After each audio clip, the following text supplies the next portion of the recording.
Since the dawn of time, humans have always tried to find challenge, from the people of ancient Rome sparring with femboys to the modern time.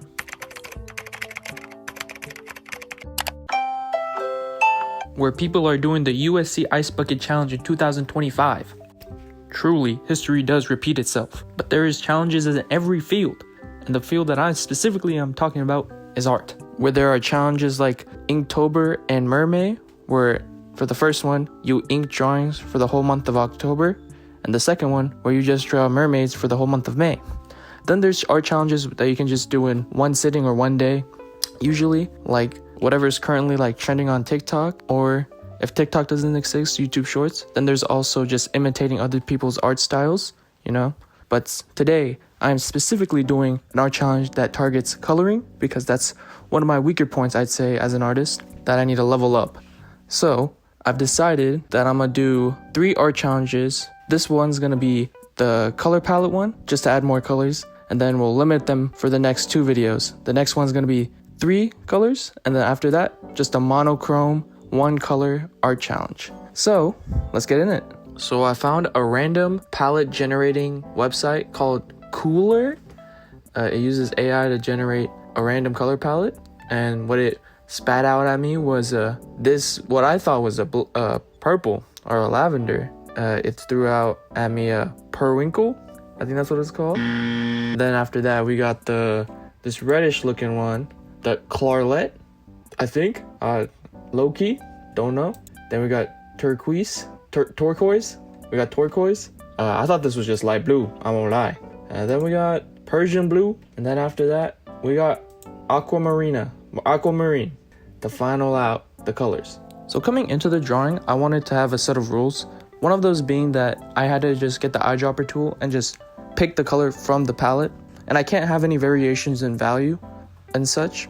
And the next rule that I allowed was having the ability to use multiple layer types, because it's digital art, and that's kind of the whole point of digital art. You can use multiple layers. So I let myself use multiple layer types for the rendering and such. A third rule on top of that, I allowed myself to use the color white as well. You know, just because it feels weird using the eraser tool to erase. Just made it easier for myself. That's the quality of life thing. Now let's talk about the art process of the art. So for the idea, I've recently been playing Zenless Zone Zero because I saw a character trailer for the newest character of Vivian. Oh my goodness, that trailer alone brought me back into the game. So I tried to find a character that could help match up with the palette. I came out with 2.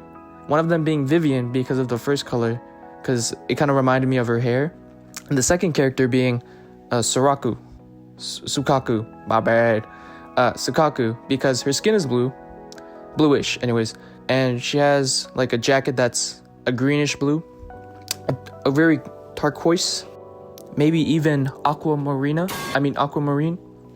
So I was like stuck between those 2, and I was struggling with just who should I choose. I had 2 wolves inside of me, Sukaku or Vivian, and inevitably Vivian won because, oh my goodness, her design is immaculate. So going in, I just was trying to figure out what should I do with Vivian then. And I tried to look at some of her character teasers, trailers, demos on the Zenless Zone Zero YouTube channel. And so most of the things of her is usually some type of sad mood, you know what I mean? So I was like, what if I have like a scene in my mind? It's like an alternate universe bad ending type deal, you know what I'm saying?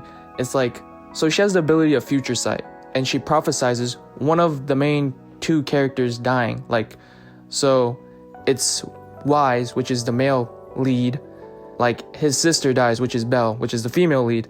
Like, she predicts Belle dying, you know what I'm saying? And when Belle is like in critical condition and dying, Wise is like, why didn't you could have prevented Belle from dying? Why didn't you do anything? And he's like, get out! That's basically the idea. And she's like, I'm sorry, Proxy. And then she's like, oh my gosh, just imagining that scene while drawing, I was like, damn, why am I drawing such a sad scene for her? But I was like, this is such a good drawing idea though. So that's what I landed on as the idea for the drawing. So now coming into the colors of the actual drawing. Pretty bare bones. All I did was just add the purple for the hair, and then I just added the Persian blue for all the darker parts of her outfit, like her headband, and then as well as her, I don't know what that's called, on her dress thingy, this thing. And then I didn't really add any color for the skin. I added just a little bit of the more, I forgot what the red was called, but the more reddish color on the like tips of her ears and the sides of her cheek for blush, and on the tip of her nose just to emphasize that she's like crying, embarrassed, like there's heat coming to her face because she's so sad. And then for the other two colors that I didn't use in the drawing, I just added a little bit of the green to the inside of her hair, just to add a little bit more sauce to the hair, you know what I'm saying? Next comes the rendering. Starting us off is the shading. So I had two multiply layers, one for just the aquamarine, which I wanted to use for just like the soft, subtle shading.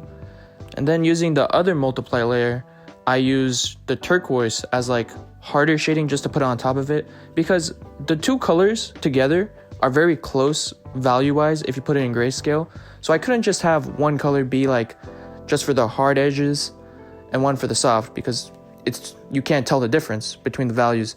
So I put the turquoise on top of it with the multiply layer to hopefully make it look darker and make the hard shading more like you can tell. So after that, I went into the lighting, which I was trying to think of how I wanted to do this. So I decided I think I would do it like a sharp, like hard lighting, kind of like this drawing right here of Shiori that I did. So that's kind of what the lighting was gonna look like. And then after that, after finishing the lighting and such, I just went in with an overlay layer. I made the red, I airbrushed the red on her face, and then everything else with the turquoise, if I'm correct. And then I wanted to add a little bit more to the drawing, so I'm like figuring out if I wanted to put, because one of my initial ideas was having a crow just pop out as one of her eyes, because her character is really associated with ravens, from what I saw from the character trailers. So I was like, I wanted to add that. So I tried doing that a couple of times, or like try to figure out a way I could incorporate that. And the best thing I could come up with was just using the feathers as a way to just lure the eyes to her face a little bit more. And yeah, that's basically the drawing. I really like how the drawing turned out. It was really surprising that it turned out so well. I like how the colors looked.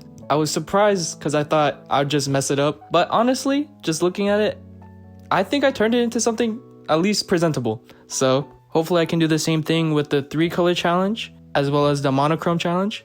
Hopefully. I'm really praying, because I feel like I'm gonna struggle a lot with the 3-color one. I feel like the monochrome one, I should be fine, but the 3-color one's what's gonna really test my limits.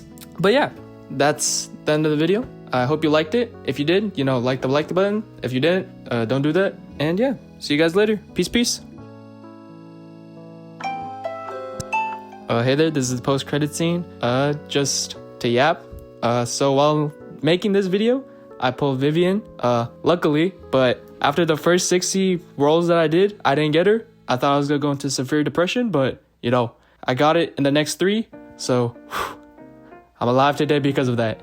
And then a second thing, I got a figure of Gaga Girl from Yu-Gi-Oh! Zexal. I've been really wanting this. It is the best variant of, in my personal opinion, of Dark Magician Girl. And yeah, here's footage of it from my Digicam. And that's basically all for this post-credit. Thanks for watching to this end if you see this. And yeah, peace.